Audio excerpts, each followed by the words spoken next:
This is one way on how to remove and install your new emblem on your Mustang's trunk lid, 2010 and up. The tools required are a drill, a small drill bit, a pair of vice grips, a Phillips head screwdriver, and a Phillips head screw.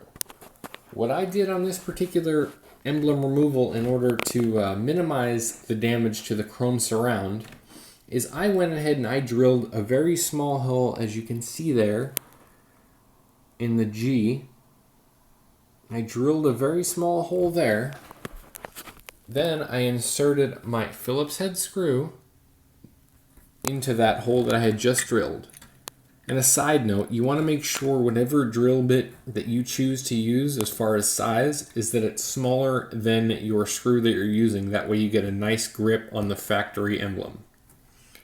Okay, as I was saying, so you want to go ahead and put this in the hole you just drilled. Then you want to give it a couple screws. Now you don't want to do more than probably 2 full screws. That way you don't damage any of the chrome surround. And the reason that you're looking to screw this in a couple times is only to get a nice grip onto this piece here, the plastic. You don't want to go ahead and drill it through the chrome. You're only looking to get a nice grip on the black piece, as you can see.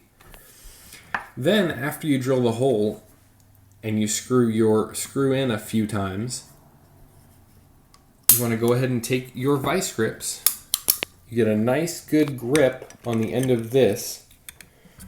Now, as you can see here, obviously this emblem has been removed before, so it's going to be a little bit easier to get it off than on your vehicle.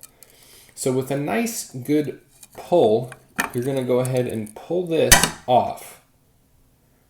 And you'll see here that obviously this one has had an emblem installed on it previously.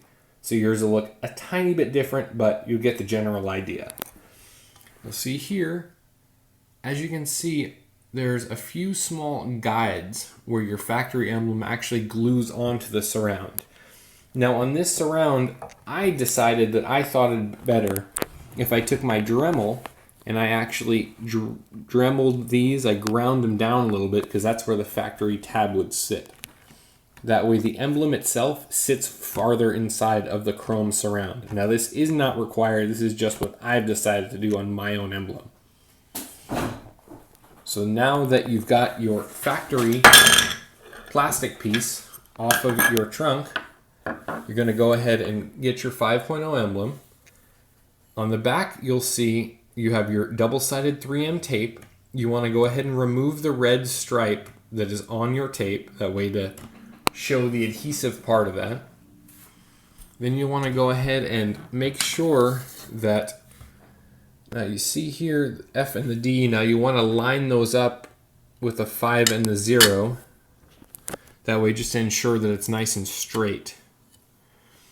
And obviously you don't want to put that against there yet because you have exposed tape. So you don't want to prematurely stick it onto there without making sure you're nice and straight. So when you've removed the red off of the tape, you've got it centered. You want to go ahead and push this with a good amount of force. You want to push it inside of that circle onto the emblem. And once that's all done, you're pretty much good to go, and you have a 5.0 emblem installed onto your trunk's bezel. Enjoy.